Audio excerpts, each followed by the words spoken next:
Hey, just a heads up that in this episode, as per usual with Jordan, it's naughty and definitely not safe for children, and we also discuss mental health, drugs, and sex.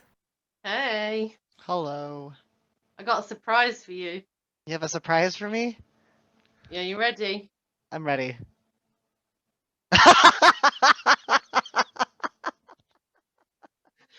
I went looking I for a love hat and then I found my dad's Santa suit.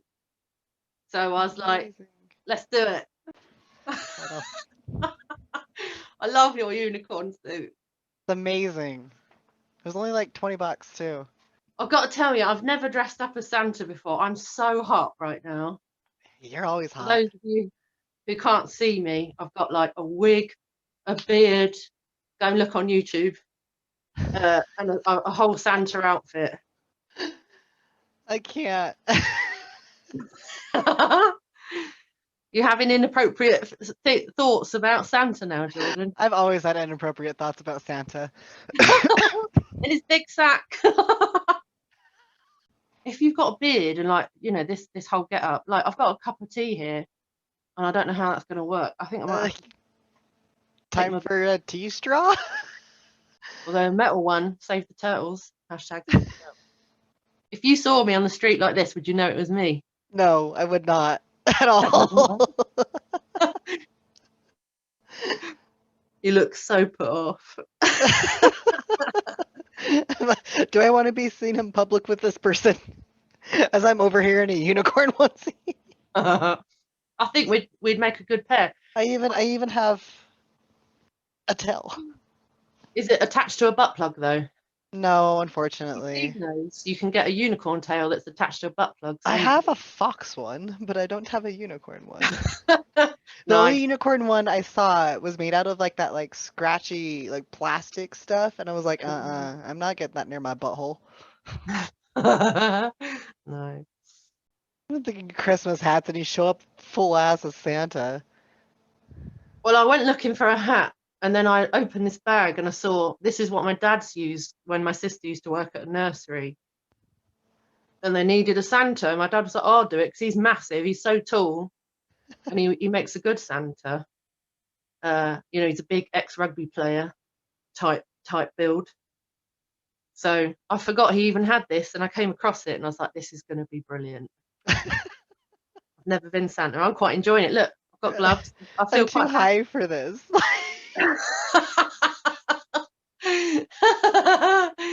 When do you feel gender euphoria? When I'm Santa. What's your gender? Father Christmas. Christmas. Bah humbug. All right. My sexuality is the ghost of Christmas present.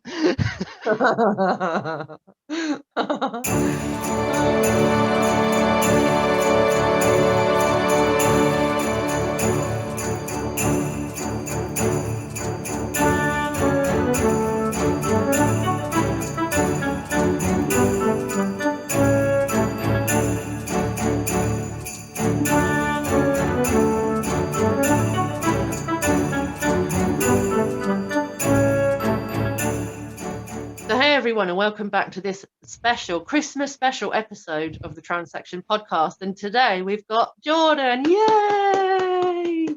Woo woo! How you doing, Jordan? Oh, I'm doing good. I'm doing good.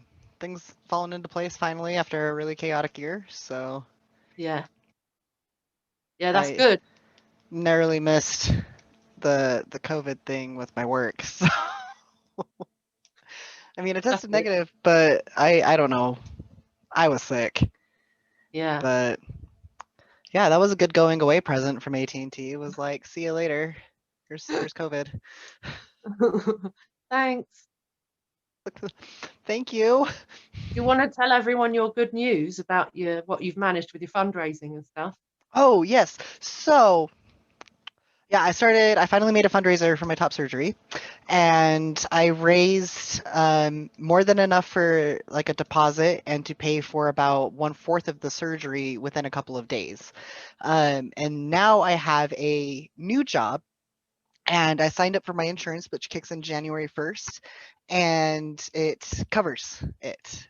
So my deductible is $1,000. I've already hit that, and then I'll have to be responsible for, I think it's like 20% after that, but I'll be able to do it in payments. So I have enough for my the deposit to pay off my deductible and to take a good chunk out of what I will still owe.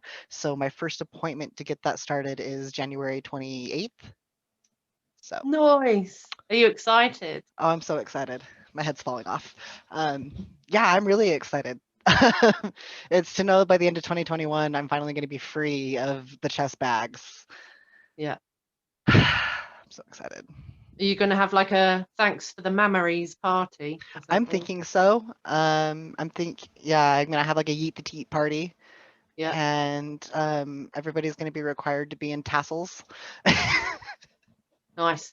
So yeah, no, I've always wanted to do something like that. Like when I finally get to that point, is have like a titty be gone party. But Yeah. we'll see when we get there. Like if it gets sooner, then I can't. I'm not gonna have one because we're in a pandemic. But I could Yeah. do like a Google Hangout or something with all my friends. Yeah. That would be awesome. You're so aggressively British. You can't be Indian and British and not drink tea. I've got to be a stereotype of one kind or another. All right. So this Christmas special, we wanted to bring you, lovely listeners, something light-hearted and funny. So we've got a few gems here. I warn you that a lot of this is going to be childish. Some of it's going to be rude, and I wouldn't recommend it for Whoops, probably. I'm on this one, Kids. so of course it is. Well, exactly. Never stays clean between you and me, does it? So yeah, this is probably not for not for younger kids, but teenagers and upwards maybe. I don't know. At your Oh, so discretion, at your parental discretion. All right. So we're going to kick off. I'm going to test George on some English slang. So first up, this is Cockney rhyming slang. Not all of it will be, but I've got two. So remember, this rhymes with what it means, but what the actual phrase has got nothing to do with the thing that it's rhyming with. Yeah. you're making me use my brain? Yeah. Okay, bring it Yeah. on. So the first one is pony and trap. What do you think pony and trap rhymes with? Holy crap. Yeah, crap. You got it. That was amazing. That was amazing. I was really waiting for some. Yeah, that was very, very educated. Yeah, good. Second one, the other Cockney rhyming slang is chin wag. What was the second word you just said? Chin wag. Wag? Yeah. Chin wag. Yeah, I just saw my mate earlier, and we had a chin wag. What? we caught up. We had a good chin wag. We had a cup of tea, and then I said, "See you later." We had a good chin wag. What does that rhyme with? It's also a euphemism, so that makes it a little bit harder. Can you imagine, right? If you were like, Harris, where were you? I said, oh, I went to see, that fella. We had a good chin wag. Wink, wink. Jag. Yeah! Oh, I just had to think of Austin Powers. Amazing. Oh, I think you know this one already, but the English word for fanny is not the same as the American word for fanny. So what do I mean, Jordan, when I say fanny? You're talking about your vagina. Yeah. It's sort of like a less rude version. Like it's like children could say fanny, I think. It brings a different meaning to the word fanny pack. Yeah, exactly. When Americans say fanny pack, you're like but we call a fanny pack a bum bag. A bum bag. Yeah. I would not be able to fit my butt in one of those. It's way too fat for that. Ditto. All right, so the fourth word, bollocks. We went over this once.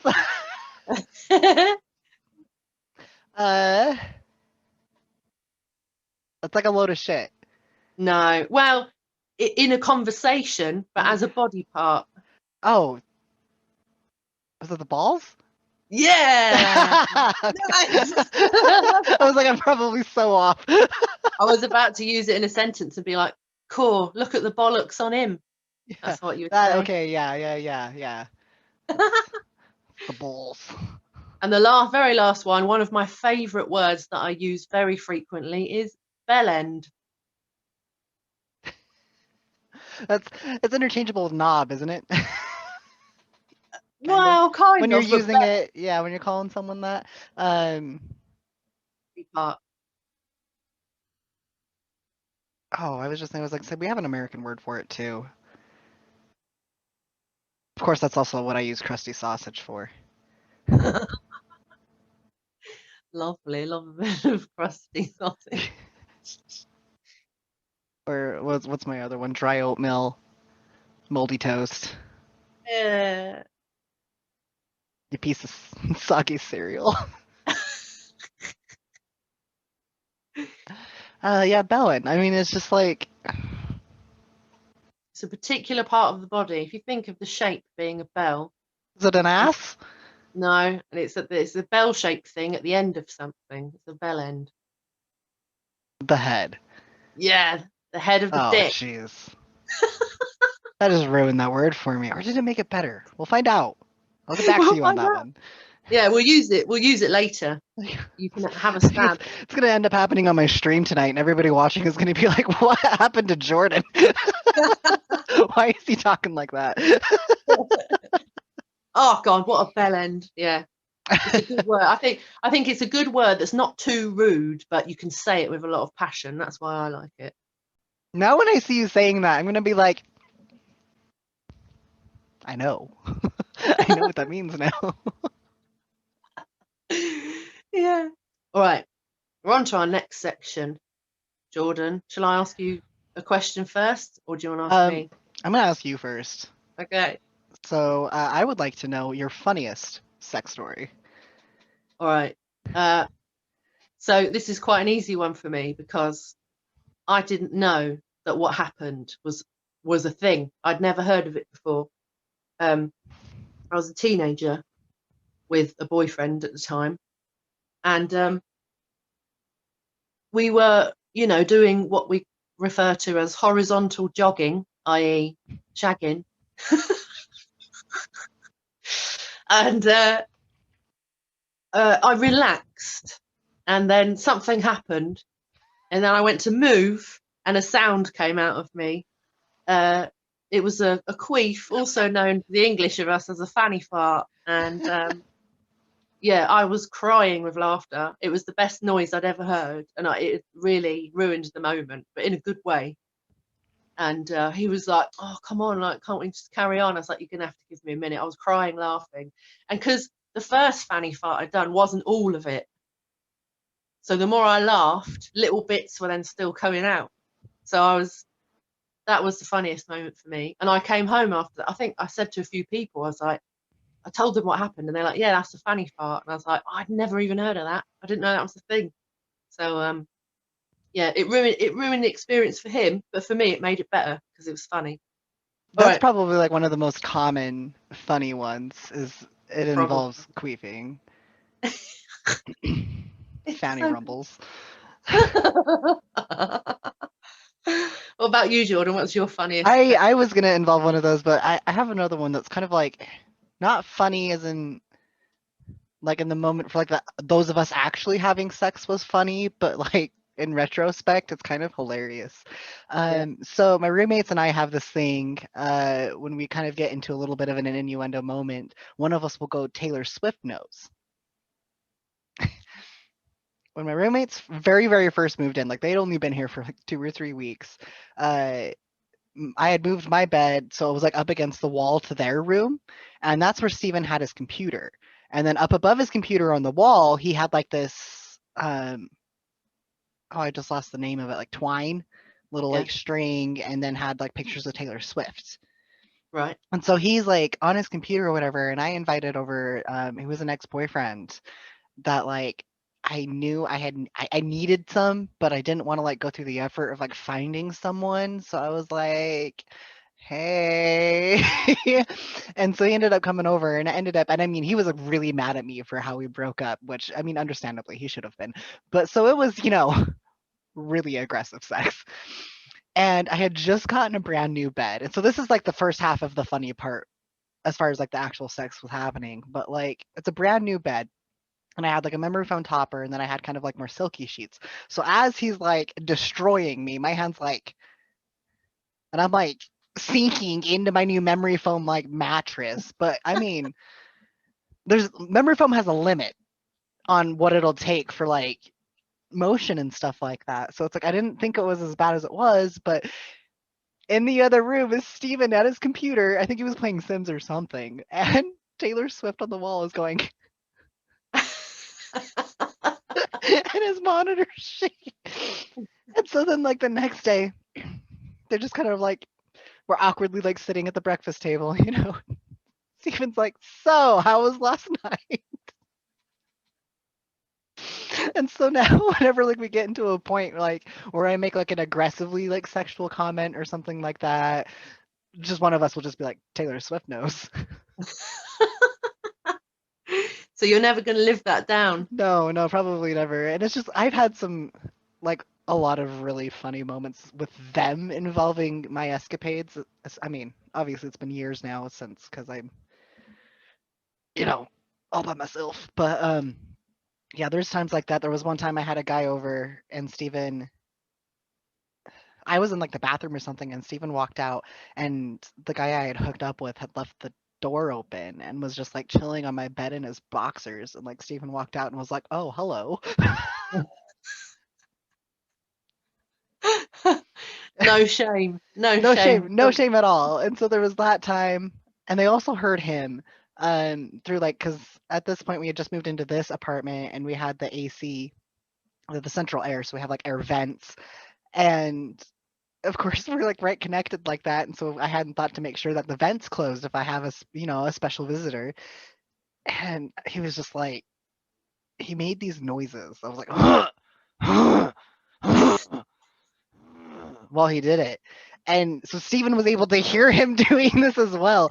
So it was just like another, like he just heard that all night and then like walked out in the morning and there's this guy chilling on my bed in his boxers.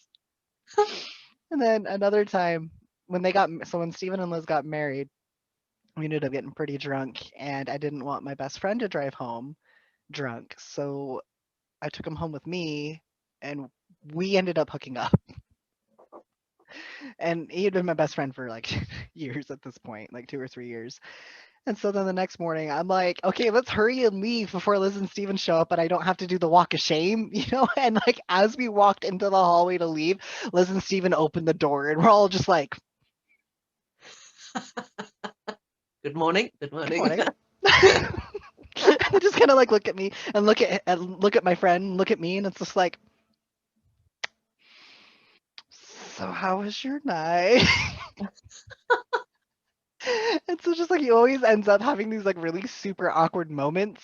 Like so it's like usually not like the sex itself that is the funny part, but it's always Yeah. what happens like after or like the conversations I end up having with Steven about it. Like they've lived with me for almost 5 years now and I have still yet to hear them have sex. But they've Wow. definitely heard me. That's ninja quiet. I think. Well, I made a comment like that once. I was like, I don't understand. And Steven's like, well, this isn't quiet. So I don't. And I'm like, I'm not going to start looking for it. I don't want to hear that. Like, they're like my parents at this point. I don't want to know. Amazing. Okay. So moving on from that. Yeah. What's your most embarrassing story? I've got quite a lot. And a lot of those involve toilet related accidents. I'll tell one I've not told before because I told I think in our initial promo I shared a poo story. I'd already done that one. Mm-hmm. So there was another one. When we were younger, my sister had this best friend, and when we first met her, she was living in a mansion in one village. Mm-hmm. And then she and her whole family moved to a different mansion in a different place. So as a housewarming, we went and camped out in one of the cow fields, which was connected to her garden, but they had acres and acres. And I'm not really much of a camper, although I did stay there for like, I think it was a night or two. And that night I was in a bit of a bad mood. I'd ended up drinking Pim's neat, which is like a fruity alcohol. You normally mix it with lemonade, but I was just drinking it neat by the end of the evening, and it was like a litre bottle, and I'd had way too much of it. I'm not usually a drinker either, so it really didn't do me any good. And basically I'd gone to sleep, and I was lying there, and I was like, I really don't feel right. So I realised it was an emergency poo situation, and the only toilet was in the house, which was a couple of fields away. So I was like, fucking hell, I've got to run, but I also don't know if I can hold it. Like, so I ran across some fields, vaulted their garden fence, got up to the house, and the house was completely locked for the night. So I basically found my way into a big flower bed, and I luckily had some tissues and some alcohol gel with me, but I didn't know what to do with the tissue after I'd done the paperwork. No. So I put it under a brick. It's like, I don't know what else to do with it. The dog found it the next day. That was awkward. I also think after that, I went to sleep for about 3 or 4 hours and then woke up because I had the same situation again. And bearing in mind, I was sort of in pajamas with a high vis jacket on, like running through this cow field in the dark, going to like poo in a flower bed, basically.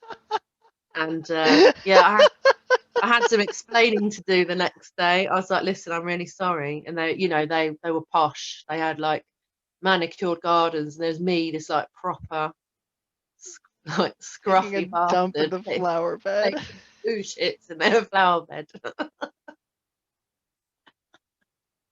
So that was one. There was another one that's much milder than that if you're sort of not massively into like the poo humour. When I was just about to turn 20, I needed a job, and I'd gone to uni.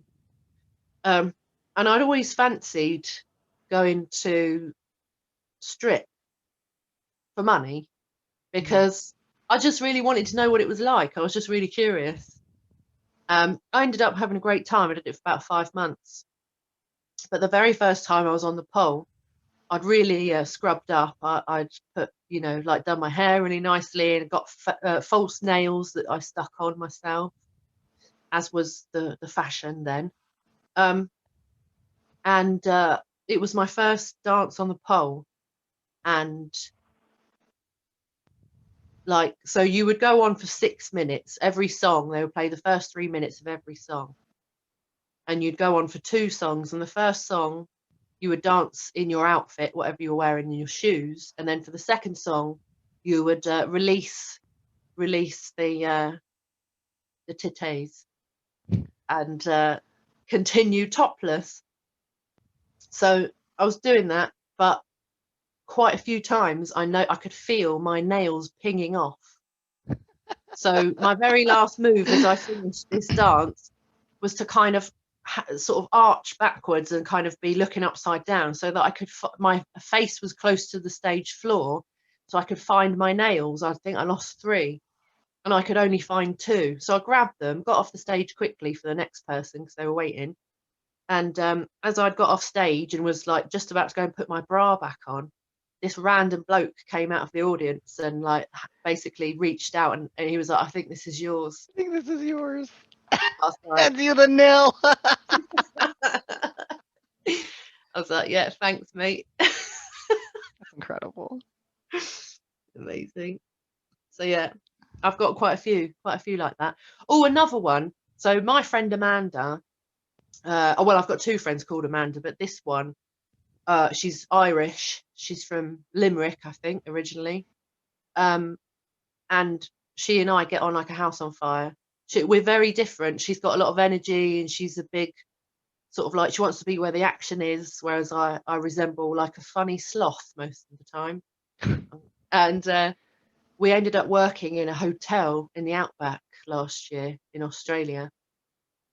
And the first few days we were at the second hotel because we trained at the first one and then moved to the second one like a week later. I had a really upset stomach. I think I was adjusting to the water or something. And I was working, so I was running the kitchen pretty much on my own. And I've never worked in a kitchen before, so it was pretty high stress. And I was knackered. And I'd done the lunch shift and then had a little break before dinner. And I needed to have a lie down. And I'd been backwards and forwards to the bathroom like so many times. And I was like, I need to sleep. I'm so drained. And as I was falling asleep, I farted. I slept for a couple of hours and then was woken up by Amanda coming in. And she said in her Limerick accent, "Why does it smell like shit in here?" And the fart I'd done before I went to sleep, it wasn't really a fart. Oh, no. So it's become a thing. And I just, this has actually happened a few times to me since I've turned 30. And I haven't even had kids, so I don't know what my excuse is. But I've sharted quite a few times in the last couple of years. I honestly like never put too much thought into it until I met you, and now it's like I'm constantly scared of my farts now. Like, and like I feel one coming on, I'm like, no, no, no, no, no, no, no, no. I mean, it's usually fine, isn't it? But in the last few years, it's happened a couple of times. It's like I can laugh about poop jokes, but when it comes to actual poop, I can't do it. So I'm just like, if that happens to me, I'm putting my entire self in the garbage can. Like, I'll go outside and crawl right into that dumpster. It's like, that's it. I'm done. Maybe just get a cork. Just to be sure.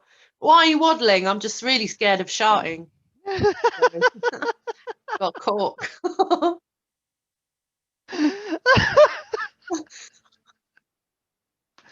Well, that's an idea. Yeah. That's $1 million idea if I've ever heard one. Just make sure you don't have any really big farts because you can shoot someone by accident.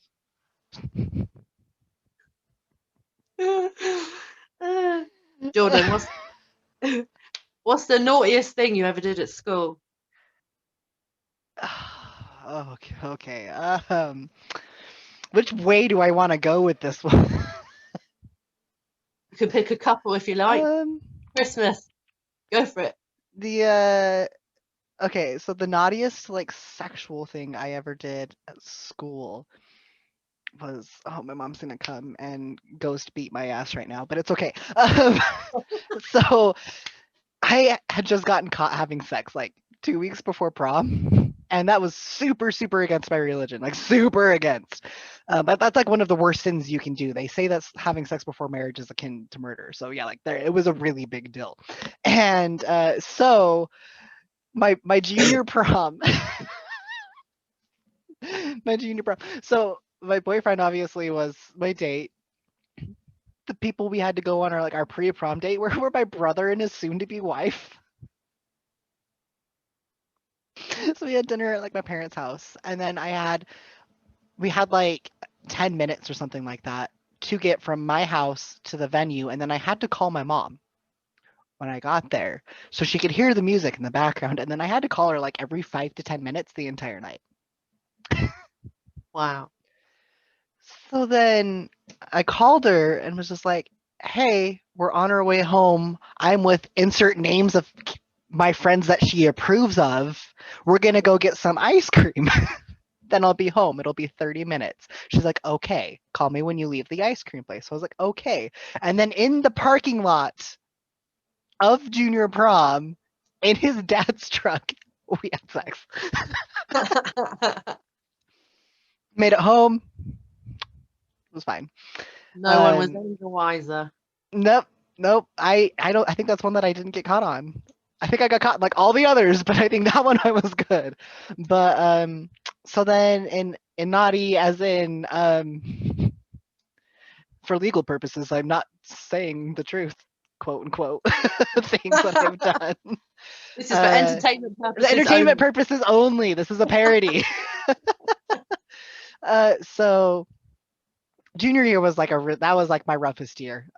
That's the year that like I started drinking. That's the year like that I started having sex like on my own terms and stuff like that. Was my when I was 17 years old, and so I discovered alcohol and the wonders of vodka. Uh, the summer before my junior year started at a big event it's this town called East Carbon, super tiny place. But they had like this cool community event that they do every year, and it's a lot of fun. So I was there, and after that, that's when I really just started making terrible decisions all year. Like I honestly am thankful to be alive and that I got out of this without any lasting repercussions because it was a bad year. But um, we would go down to Sonic and get like the Route 44s. Don't know what happened. So Sonic is like a little chain drive-in down here, and like they're kind of known for their drinks.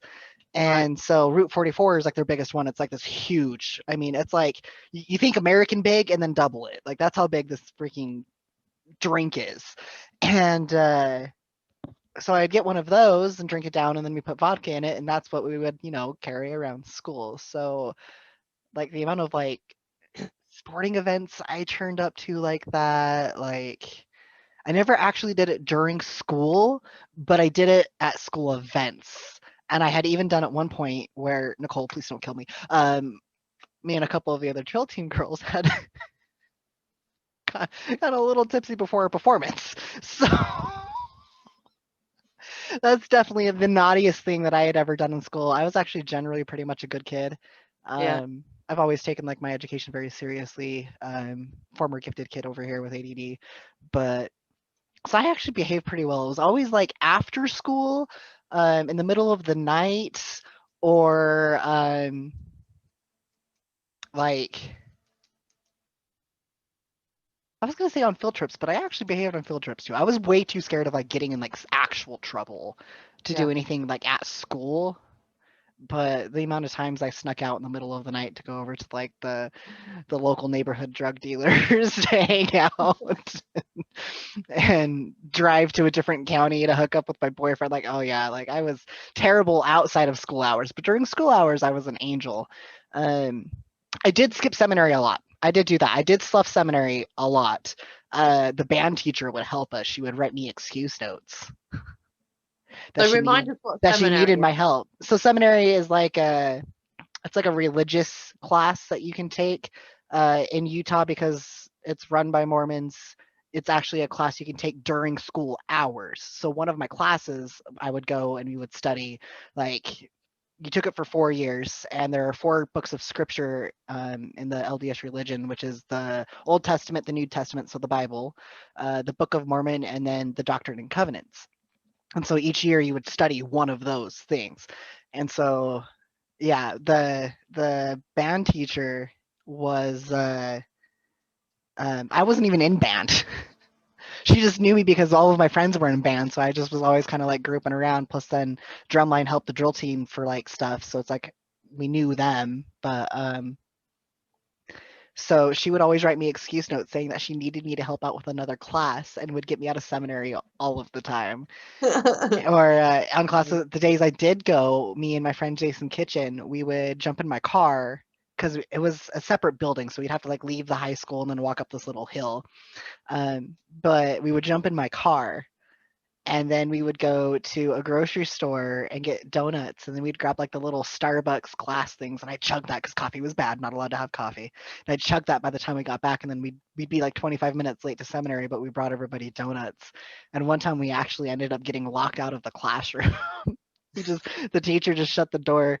His name was Brother Maxwell. We called him BM for bowel movement. But but yeah, so it's like so I did slough seminary a lot, but other than that, like I was actually kind of an angel in school. Yeah. And then yeah. I know that's weird, me behaving myself, but I did at one No, I point. can see it. I can see it. I mean, from playing games of Among Us with you, Yeah. I know that you can really pretend and really get into being good, At but being underneath bad. you're really naughty. For those of you who don't know, there's this game called Among Us, and I noticed that people started posting memes about it, and I wanted to try out and just see what it was all about. So I've played it quite a few times. I've even got some of my older friends into it, and Jordan and I played a game recently, and the very first game that we played together, within about 30 seconds, Jordan stabbed me. I was like, I can't believe you fucking did that. I literally, like, I was like, I have to kill Harris. So I was just like, all right, where are you at? Where are you at? I want to know, what is the cheekiest thing you've ever done at work? This is really bad. I think I know what one you're talking about, and I can't wait. I don't know if I told you. I mean, it is. This is worse than the thing? Well, I'm not sure. I can't remember what I've told you. And no, I Okay, mean, okay. I want to just preface this by saying I'm not suggesting that anybody does this. But it happened to me, and yeah, it was naughty, and I don't recommend it. But I have a colourful past. What can I say? So when I was about 21, I fell in with this guy. It was a bit of a chapter of my life. I'm writing about it at the moment, actually. But he was struggling. That's not a word. It is now. That's not a word. He was struggling with drug addiction, and he talked to me quite openly about it, and it was fine. I wasn't tempted or anything. My thing then was cigarettes. That was what I was into. But other than that, I'd never been interested in anything else. But I took cocaine, right? And but the night that I'd done it, I still had work the next day. And I'd only tried it, I think, once in my life before, I think maybe a year or so before that, and I hadn't felt it do anything. And he'd said, I want to know if this is good, because he was selling it. But he said, but I don't touch it because it will get me back into crack. So I was like, I volunteered myself. I was like, I'll give it a go. That's the taste I tester. said, I've tried it before. It didn't really do anything, so I'm not worried about it. It It was did something, amazing. didn't it? I never felt so good. And yeah, so it was very powerful. It was, not like I think the stuff I tried before must have been cut with baking soda or something. So this stuff was much better. I liked it. I felt great. I was like, I can do anything. This is great. And I was chatting to him and his friend who had come with us, and it was a great night. I was full of energy in a way that I'm not usually. I exited sloth mode and went straight into, like, Tigger on coke. Like, it was a lot. I enjoyed it. I went to sleep at about 4 a.m. and slept 3 hours and had to get up at 7 for work. And I woke up with a come down. I've never had a come down before then. I didn't like it. It was horrible. And I was like, I've got to get through this day at work. And Saturdays was the day that I collected my weekly wages. So I was like, I can't not go. But I had some cocaine for breakfast.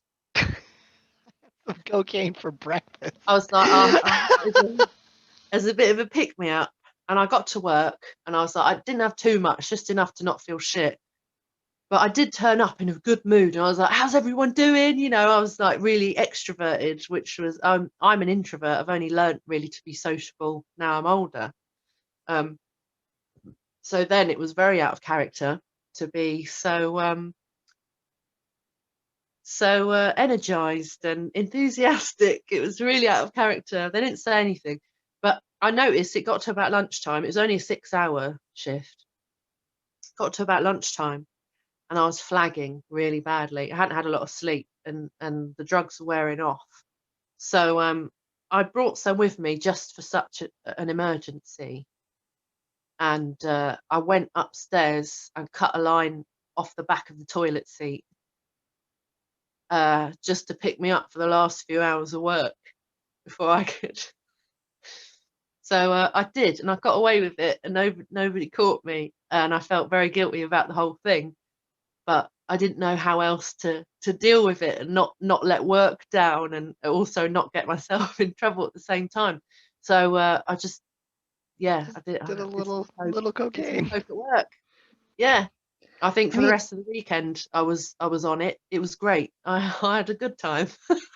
I mean, I know that like the service industry is a really hard industry to work in, and I know that Yeah, there's like a really high use of like cocaine use inside of the service industry. yeah, I still personally have yet to like actually look at something and be like, oh, that's cocaine. Like I know I've probably seen it. Like there's no way I've made it to almost 30 and not seen cocaine, but I've never been like, that's cocaine. And so um now that I've worked in the industry, I was like, I see exactly why everybody does cocaine. By the yeah, time you get the end of the 40 hours at the end of the week, and I'm like, I want to rip my feet off and feed them to alligators. yeah. I'm tired. I'm exhausted. I still have like 2 more hours left of cleaning before I get to go home for my one day off. Like, I was like, okay, yeah, no, I see why everybody does cocaine. Yeah, Like, yeah. it's just like what you're saying earlier. I've never had interest in doing anything like hard. Um, No, that was yeah, my only foray into it. and it's like if I were to consider, that's probably going to be the one that I um would be cocaine. But like I just have never had any interest in getting anything harder. No, Um, I wouldn't recommend it because, you know, I've always enjoyed being sober. Even when I was younger, I would go on a clubbing night out and drink because other people were drinking, but it didn't seem to change my behavior. I was still very aware of what I was doing. mhm, You know, it didn't really do too much for me. Um, but that particular Coke story was the beginning of a little bit of like a problem. And I never thought that I would have a problem like that of any kind because it didn't interest me. You know, I might mhm, want to try something for the experience so I know what it's like, but it wasn't usually something I would want to do again. Um, but being around someone who already had an addiction and working a really tough job that was very negative and very draining, uh, I became quite fond of it.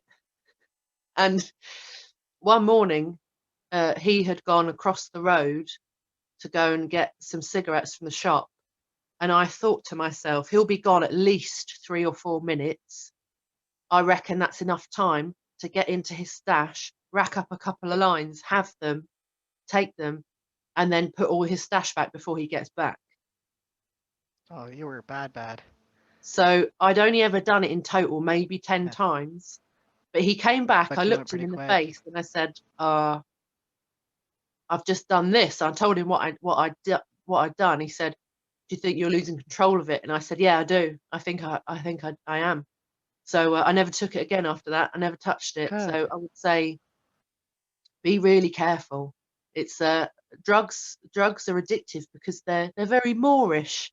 Mhm. You know, they can make you feel things that you don't feel day to day, and it's not healthy. So Yeah, like I yeah. think if you can live through other people's stories and laugh about it, you know, where in situations where people have made it out fine, I think that's better than actually trying it yourself for And it's like I said, like if I were, and I'm not at this time, but you know what's it's kind of like how I fell into alcoholism was the job and the depression and everything that I was like, oh, I'm just gonna, the American healthcare system is absolutely atrocious in every regard, and especially towards mental health. So obviously I was struggling, and so outside, and I was in that for what, 2, 3 years, and it took losing that job for me to break out of that. And so it's like I don't want to get near anything that's going to put me like that again. yeah, um, I did think though, because we talked about embarrassing stories earlier. I just Yeah. thought of probably there's like the most embarrassing moment of my entire life. Yeah. But it got brought up on my Facebook the other day. And I just responded, we don't talk about the incident. Yeah. Share. And I feel like maybe I've shared it before. I don't know if I've shared it just with you or if I've shared it on the cast before. But so when I was in junior high, I was on the track team. And at this point, I was real thin. I was very, very, very, very skinny. So it's like finding things that fit me was hard. And so my track shorts, I had to like fold over and then I just kind of like safety pinned them so that they would stay up. Yeah. And because I was also, as far as like that age, I was tall because that's when I stopped growing. So I was taller than so I had to wear like old, the whole like the older pants so they're longer but then they're wider because you're supposed to be wider type thing. So I just kind of ran into that problem a lot. So I had them safety pinned. And then I had like breakaway like windbreaker pants. And so we're at this track meet, the county below us, and I'm getting ready. We're doing the 4x100, so the relay, and I'm part of it. So I'm getting ready to go, and I stand in front of there's like 3 or 4 of my friends all sit in a little huddle, and I go to like pull down my breakaway pants and kind of rip them off a little bit, just be dramatic. And one of the buttons on the pants caught on my shorts. And that is when the full moon came out in the middle of the day Nice. at a track meet. Was it just your butt that everyone saw? Just it happened so quickly. If they saw more than that, they didn't tell me, but all we talk about was my bright white ass. And I just immediately, so it's like that happened. I immediately shot back up with my shorts, didn't say anything, and just went to my spot. So I started the relay, and I've never run that fast in my life. Like I killed it that day. And then I just went straight to the restrooms and sat there for an hour, walked back out, and then just none of us spoke of it again for like till we were in high school, and then they brought it up as a joke. But we just didn't talk about it. Like we just didn't talk about it. It was like the unspoken thing. And this was back, so this was junior high, and we had 2 different junior highs that fed into the high school. So it's like it was in front of my friends from the other school that ended up going to the same high school. Like it was in front of everybody, and I'm like, Amazing. and I'm just glad it was like for the 4x100 was my last event. I'd already done my hurdles, like, and I just bare ass, cheeks in the sunlight. And Amazing. yeah, so that got brought up, but I think it might have been in my post where it was like, did you come for like my memes or did you come for the fat ass? And I think one of my friends that I was did there see brought that, it but up. I Yeah, had so then no one of the idea. friends brought it up, like, we don't talk about it. And they're like, and I'm like, we don't talk about it. And somebody else was like, I want to know what this is. I'm like, we don't talk about it. And then like 2 days later, another guy that had been there was like, am I thinking about what I'm thinking about? And I'm like, we don't talk about the incident.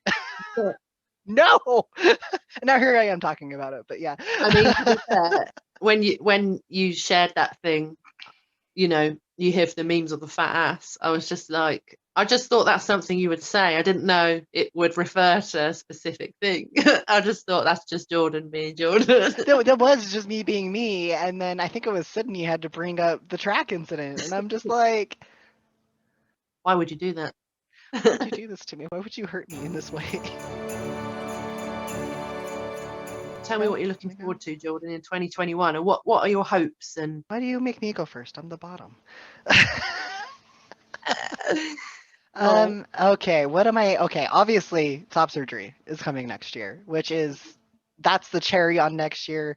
It doesn't matter what else I do next year, that top surgery is going to be like I'm achieving my dream here. I'm going to be medically where I'm happy with my transition. So I'm just like, this is my last step. I'm hitting 3 years on testosterone. Like I'm there, and it's just really exciting for me. But I started this new job. And so I officially get out on the floor January 8th. So very beginning, starting off the year. I have the pattern, which is an app where it takes in like your birthday and time and everything, and it kind of tells you kind of like a horoscope thing. But it has that I'm going through a transitional period of major life change, which started in May of this year and ends the day before I get out of training. So I'm like, that's weird because May is when everything really started going bad for me because that's when I realized I'm probably not getting that other job I was looking for. And that's when I really started going downhill. And then to have it be like the day I finish my training is The the end. end of this transitional period. It's like I feel like I'm in the right place. I'm finally gonna have like good health benefits and it's affordable. And I mean, the more I've started learning about the company I work for now, the more I'm actually really impressed with them and like really happy with it. They have a club. They have an LGBTQ club inside of the company. They do like drag queen bingo and they do like coloring contests. And so I'm like, really excited to get involved in that. Oh, Um, they're really inclusive. Since the first day where I had to give my name, I haven't been dead named once by anybody, which yeah. is incredible. Nobody's made comments about it. No, it's been so nice. Like it's just like I feel respected for who I am, not just tolerated like I was at my old work or like they treated me like I was glass. And so it's just like nice to be respected and um I don't know, I'm really, really liking it. So it's like going into this new job next year where I don't have to like before my bonus was basically hinged on popularity.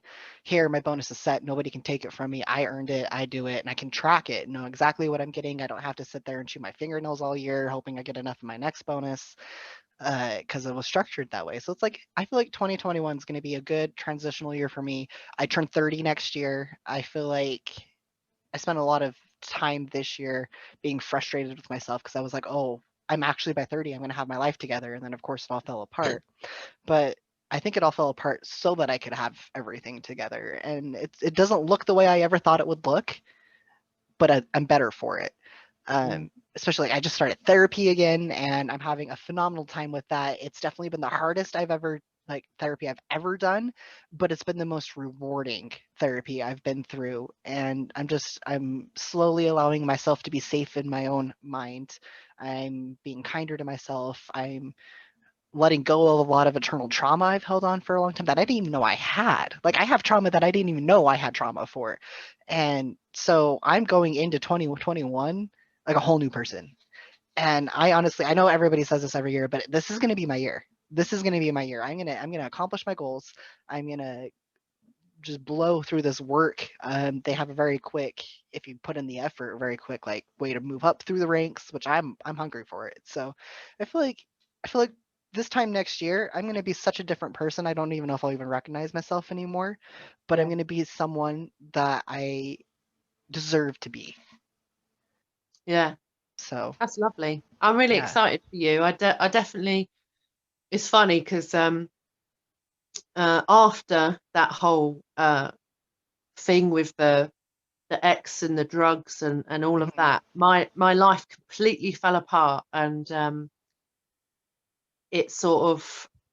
I think within a month, I lost a grandparent, a house, a job, a pregnancy, and my relationship. So within a month, and that was hard. I was 21 then, so yeah, it's like nearly 12 years ago that happened. And I remember I saw one of my dad's drinking buddies at the pub after this had all happened. And he said, "How are you?" And I was just, throwing myself a really big pity party. I was big into victimhood then. It's like my favorite. And I said, "Well, this has happened and this has happened." He said, "That's so exciting. That means a new chapter's going to start." And I wanted to fucking chair him. I wanted to like lose it and like just be, "Oh, fuck off." Like, it's not what I wanted to hear. What I was saying was, I'm in pain. I've gone through all of this and I can't believe that I'm still standing. It's been horrible. And his response was positive and looking forward. And he was right. That was more annoying that in the end he was right. Um, and I think it's so easy to see. Like I've watched you and what you've been through this year, and it really did. I really felt like it was all falling apart so it could fall together again. But I think even if you know that logically whilst you're going through it, you can't really feel it necessarily. I think, you can be really suffering and feeling like shit. And but it's only once, you keep going and eventually things fall back together, and it's even better than the position you're in before, right? Yeah, and if somebody had said that to me before I had started therapy, I would have been like, I'm gonna find you and socially distance punch you in the face Yeah. for saying that. Like my life's falling apart. Like the pain I'm in right now, the things I've been through, and I was being so mean to myself. And I think I had to go through the job at the bar that just completely broke me. I lost people that I thought were friends over that. I was in such a dark place and completely broken. The things I learned at AT&T's will help me to be able to get into therapy again. And starting that therapy is really what turned it around. And it was the end of the first session. I already knew exactly what you just said. I had to fall apart this year so that I could fall together. I wouldn't have been able to approach this. I wouldn't have been able to, you know, for lack of a better term, man up myself and go do this if I hadn't fallen apart this year. Yeah. And yeah, and so like that has allowed me to go into 2021 with such a better outlook. Such a better outlook. I mean, today when I woke up, I got out of like waking up for me is an event. Yeah. I Same. hate mornings. Same. And so usually like on my day off, I'm not out of that bed until like right now. And it's what, 4? Yeah, 4. Like now I'm just like rolling out of bed. Like maybe I'll put on some pants and go to the gas station or something. Like, yeah. And so today, like I just got, and like I didn't even have to think about it. I just was like, oh, I got up, checked Facebook a little bit, got out of bed, like went, I was like, did I just, did I just, was I just a human? Yeah. And I just noticed that like after a couple of hours, like I sat down and was like playing video games and I was like, wait a minute. Like I peopled today. I human today. I got up out of bed and And I drank easily. some water and I brushed my hair and I don't work today. Like it was just Yeah. yeah. And I haven't been like this in so long. I forgot what it was like to feel like this. So it's such a good sign that I am on the path to recovery and it just yeah, I just can't wait to see what I do next year. Yeah. And it feels that way to me. Like I'm excited on your behalf because I think, you know, I think you and I both were sort of like, gifted children that had problems, and I think it's so interesting to find out how, and like to watch somebody uh similar in a way kind of go through that recovery, because I think it's so frustrating when, you know you are creative, or you think big a lot of the time, and you're very aware, and yet like living with trauma stops you from being effective. And living with trauma sometimes means that brushing my teeth today, even if that was my only job, I just don't know if it's going to happen. Yeah. And it's so kind of humbling and frustrating when, you've got these big ideas and you're capable technically of a lot of things, but emotionally you're not going to be there today or possibly tomorrow. So I think when you turn a corner and finally you start to have space to create, or to, become a more active person and pursue the things that you want to pursue, like it's so liberating. And I see that a lot in you. Like so many of the conversations you and I have had, you really have good ideas about things, and you're creative and funny and spontaneous and all these sorts of things. And now I'm excited for you to actually have the opportunity to start enjoying that a lot. I've been through so much and I've spent my whole life thinking, and it's just like if I could just reach out to someone and let them know that it doesn't matter what age you are, you can still find yourself, you can still go heal, you can still have a shot at things that you want to do. Like that would just make me so happy. Just to be like, hey, it's okay. What? are you looking forward to next year?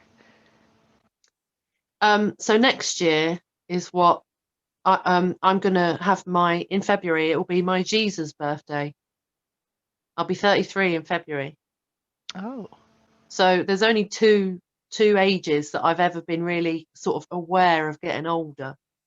And the first one was when I turned 27, because 27 was when my mum had been married for like nearly 6 years or whatever, and then she had me.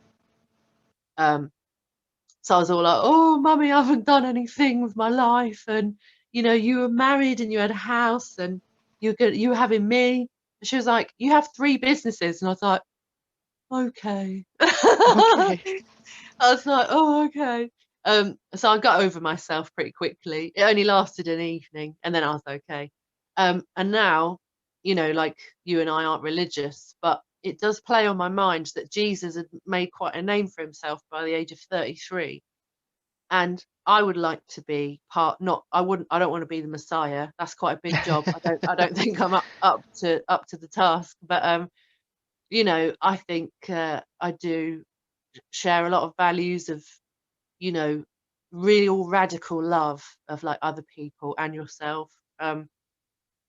So I really want to make my mark next year in a really big way, and bring more sort of cohesion and understanding, and just help people out with their shit basically. So I'm excited from that point of view, because I'm really starting to gain a really strong idea of like how um, this business of being a sort of gender identity coach and educator is really starting to come together. And it's interesting because for years I've followed like different business coaches and different people who are like, "Oh, you should be marketing this way or this way." And I've come to my realization that actually, however I do my online business is going to be just unique to me. And actually, part of the fun is finding out what works. And now that I've got rid of this idea that I have to follow somebody else's formula, I'm now enjoying the unknown. Whereas before, I was constantly judging myself for not being at this, sort of doing what other people are doing and not being a complete success overnight and all that shit. So I'm now starting to actually enjoy the process of learning like how to do everything. And like the beginning of September, I wrote my book, my little guide, The beginner's guide. Beginner's Guide to Trans Plus Gender Identity. And on Thursday, I woke up and I thought to myself, I was in an intuitive phase because I wasn't really awake yet. And I asked the question, what should I do today? What should I do towards this goal, this idea of helping lots of people?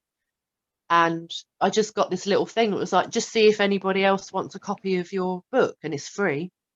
So I was like, yeah, all right, I'll find out. So I posted in a few on my pages and on my Facebook and Instagram, and just said, does anybody want a copy? It's free. You can just have it. And I think within 2 days, I'd had 50 downloads. And to date, I think as of when we started recording, I had about nearly 150 altogether downloaded copies. Amazing. And that's small fry to some people, but for me, That's a big deal. it's a big deal, and it's really cheered me up. And That's 150 people that now have a better understanding and better insight, and that can maybe help somebody. yeah, well, When you think about definitely. how many, even if each one of those only knows one person that this impacts their life positively, that's 300 people. Yeah, And that exactly. keeps going. Yeah. So it's that butterfly effect. So you should really be proud of that. Yeah, thank you. Yeah, I am. It's really cheered me up, and now it's all sort of starting to come together. So the business side of it, I'm actually like really excited about now. I'm really getting into it. And then on the personal side, I've decided that in the new year, I'm ready to and capable of moving out. I came back to my parents on New Year's Eve just before the turn of 2020. And I get on with my parents. We have a laugh. We're always making each other laugh and being inappropriate, and it's just funny. We have a good time. But I'm cramping their style. I'm too old to live at home, and so it looks like I'm going to be moving out in the new year and lodging possibly with one of my really good friends, which I'm really excited about. I have some independence again. I'll be able to like just be. I think, parents are often wired to be really invested in what you're doing because they care and that's their job. That's kind of their sort of obligation to you because they love you and they're sort of, they're older than you. They want to make sure you're all right. But when you're creative and you're like, I don't know how it's going to happen, like everything's so abstract, and I'm just going to be creative and go with what feels right. And I'll go to type something and I don't know what's going to come out. And then when you've got people asking you very practical questions, well, how much money do you want to make? Put a number on it, and then think about how much you would have to make per day, and how are you going to go about that, and have you thought about this? And I'm like, oh my God, this is like, these are practical, important questions that I just can't, you can't be creative, I don't think, like truly creative, and then ask all these logical questions. That's not how you get somewhere.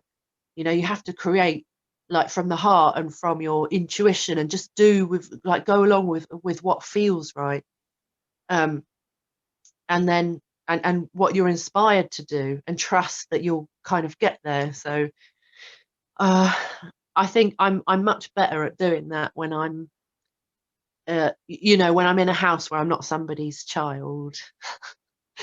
So I'm really excited about all of that and getting some independence. And I got a car a couple of months ago, and that's made a massive difference to the isolation that I've really struggled with this year. And Yeah, also you did have a good pickup after you got that. I noticed that. massively, it really helped. It really helped. And what was I going to say? Yeah. And earlier in the year, I went on dating sites, but my energy was really off. And the people I was attracting was not what I wanted. Yeah. A lot of people were trying to talk to me, and I was like, oh God, this is like dire, this is depressing.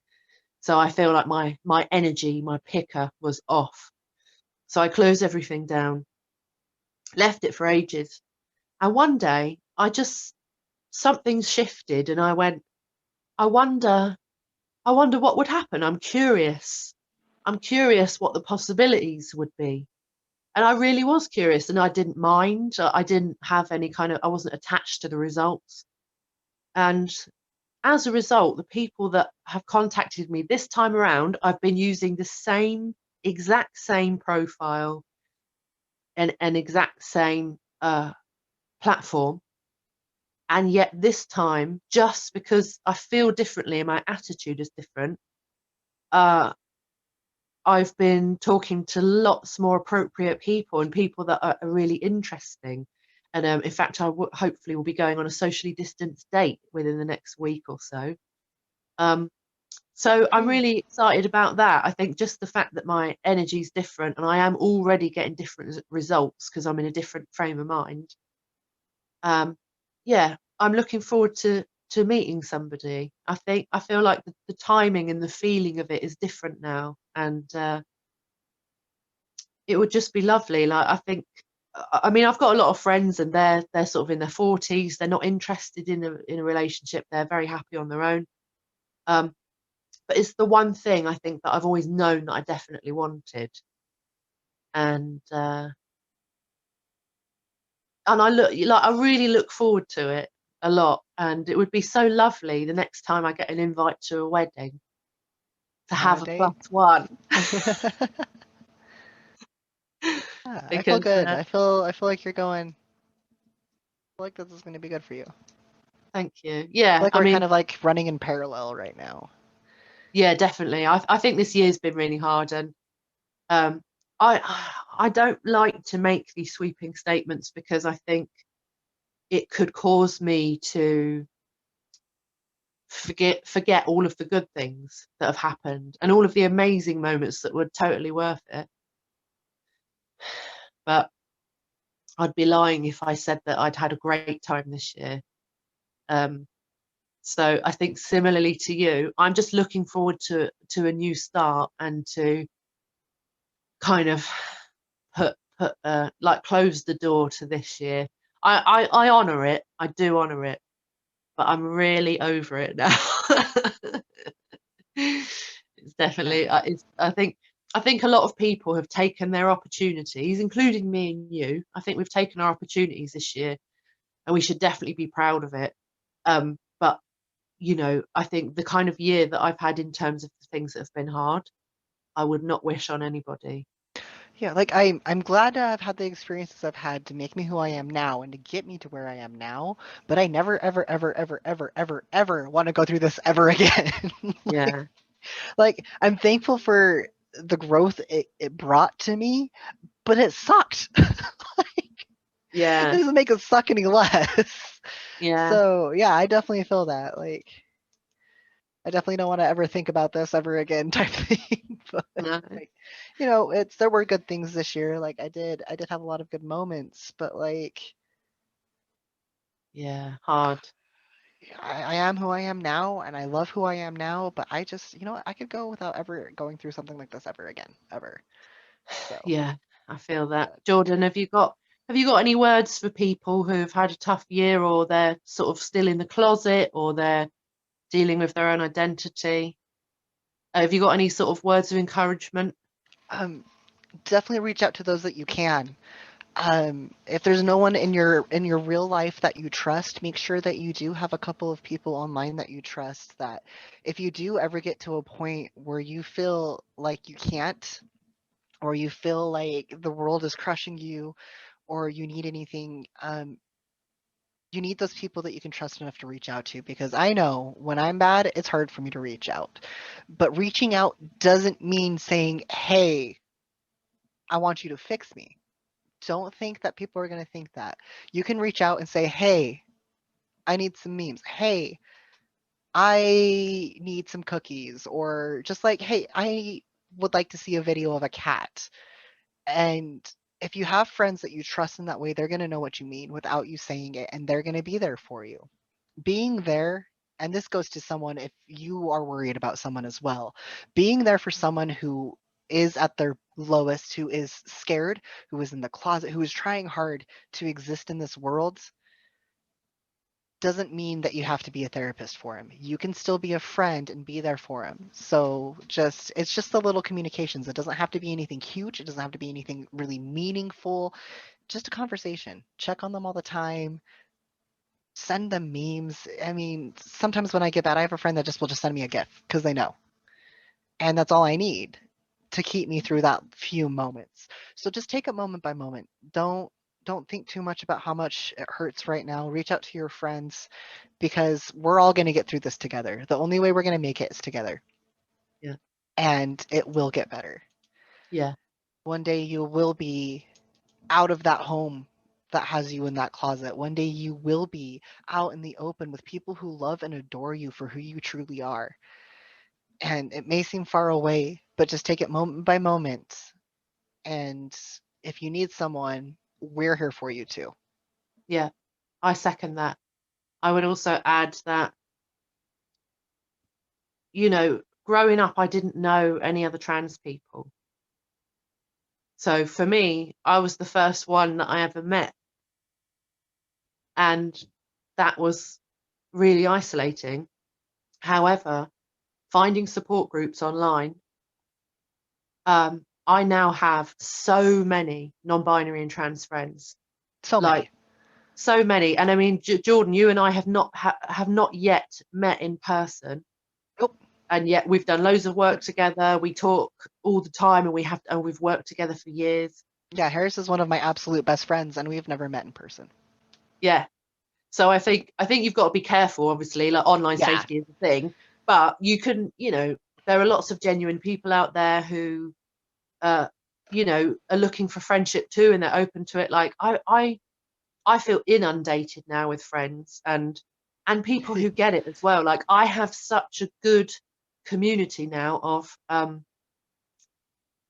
people who get it. and they talk to me exactly the way that I need them to. They understand things. I'm able to share things that are important to me that other people might struggle with. Like, so, if I'm talking with my trans friends about, like, do I want to have or not have children? Obviously, like, with trans friends, they understand that, The intense that might, complications. yeah, Yeah. the complications of, like, what's going to be dysphoric. What if actually I like it? Does that make me an imposter? What if, and then how do I access healthcare? And, will going through this, Yeah, could, and it's could I potentially enjoy all of this? But could it be completely ruined by people just not knowing any better and not meaning to be yeah. supportive? Yeah, But like I've run into that because I mean I've had a kid, and so I always have to have the conversation that's like, no, I had the kid, and yeah, and you don't get that type of understanding outside of the community. Like, no, I it's was not like, common. So I think, and, not and only did I even, have a tough pregnancy, but I was also extraordinarily dysphoric, and at that time I had no idea, I had no words for how I felt yeah, because I just hadn't really met. I mean, at that point, Caitlyn Jenner was like really the only thing I knew about, and I was like, oh, that I can't do something like that. That's just going, the other way, So it's like I didn't even have the words for that. So it's like I understand all of the complicated feelings about it, yeah, and you don't get that outside of the community. So having the internet now as it is and exists as it does, is there are groups out there on every platform. There are people all over the place. I'm really big into a community on Instagram where I mean, they're all there for each other. And I don't think any of us have ever met in real life. yeah, Um, and you can find those communities. yeah, So definitely. dig into those communities while you can, while you're still in pain, while you're still in the closet. Dig into them because they will love you and accept you. They will allow you to feel things in your own time. Yeah, Like, because we all understand.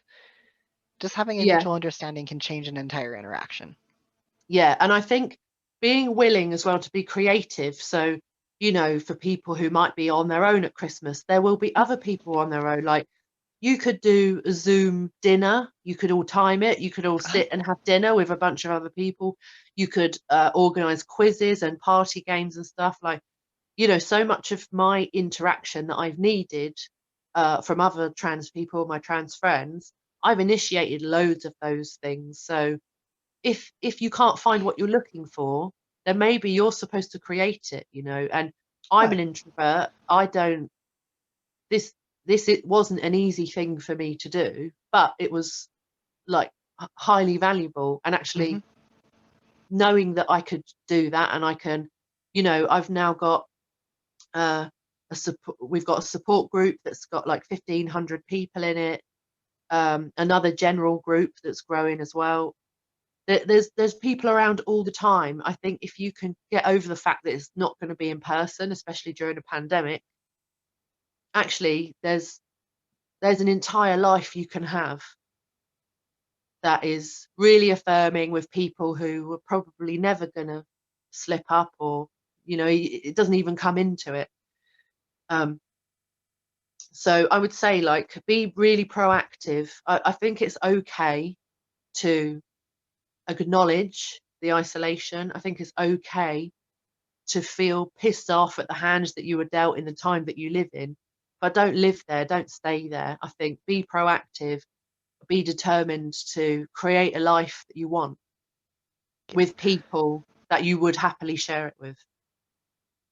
The way you've been feeling this year, you are allowed to feel that way. Yeah, It has been awful and isolating and hard, but please remember, it's temporary. We're all yeah. gonna get through this. One day we're gonna be able to see each other. We're gonna be able to hug each other. We're gonna Lick be able each to other. get lick each other. We're gonna be able to get all of our droplets all over each other. Yeah, nicely put, nicely put. Well, this has been cool. I'm so glad that we got to do another recording before the end of the year, and that we got to have a laugh in the process Merry and Christmas. share. Yeah, Merry Happy Christmas. Well, Hanukkah. you're welcome for the for the inappropriate stories. And yeah, we'll Hey, be. it's still a favorite episode, isn't it? So this is the sex cast.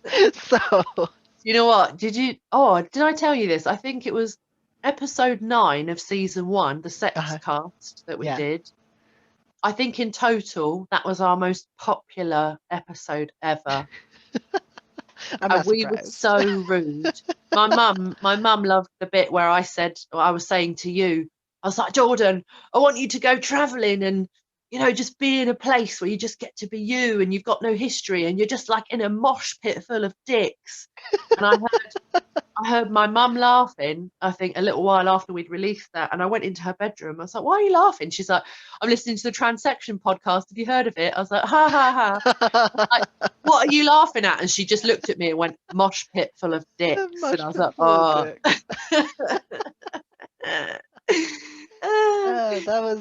that one was a lot of fun. That was good fun. Go with the unicornness of yourself. Yes. Like, nurture the shit out of your weirdness and all the things that you secretly want to say but don't. Like, just go out there, be as Be whatever. weird. Yeah, be weird, be fun.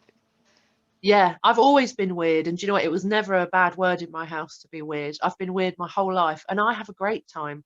Sometimes people look at me and they're like, oh, like, who would want to be you? And I'm like, mate, I'm having a good time. Look at you. You got a face like a slapped ass. I'm having a good time. I'd rather be me than you. Look at the state of you. So, yeah, just go for it.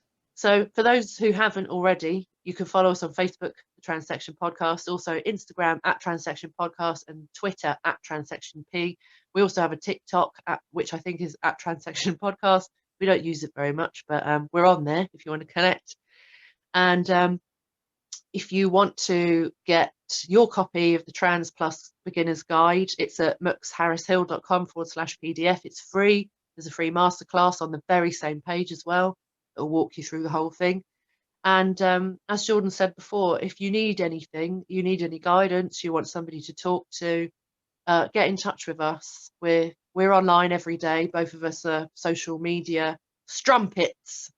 So we're around, and we like connecting with people. We both we're involved in support groups and things like that. So yeah, don't be alone. Go for it. You might be scared, but honestly, it's the best fucking thing that you'll ever do. Go for it. Yeah, we're both some of the nicest people you'll ever meet. We're not that intimidating. So just please, if you need us, we're there. Yeah, definitely. Oh, and also sign up to the mailing list at mooksharrishill.com/transection. There's a green box. You put your name and your email address in it. It takes 2 seconds. And that way, every time we release something, I send out a newsletter about the release and anything else that we're doing. So it's like one email a week. So it's not like spam central. And yeah, otherwise, have great holidays. If you're not going to have great holidays, do what you need to do to look after yourself. And we will see you next year. It's goodbye from me. Goodbye from me. Yeah.